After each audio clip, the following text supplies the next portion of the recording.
دعا۔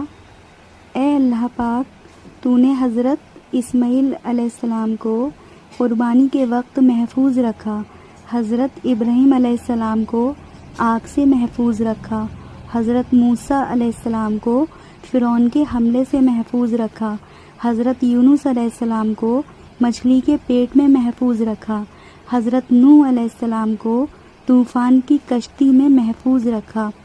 یا اللہ، ایسے ہی اپنی رحمت سے اس دعا کو لکھنے والے، سننے والے، پڑھنے والے اور اس کو آگے بھیجنے والے کو، ان سب کے تمام گھر والوں کو ہر مصیبت، دکھ، آزمائش، افلاس، تنگی، قرض، مرض، بھوک، بیماری اور ہر پریشانی سے محفوظ رکھ میرے پروردگار۔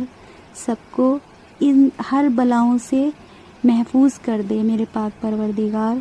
آمین ثم آمین یا رب العالمین۔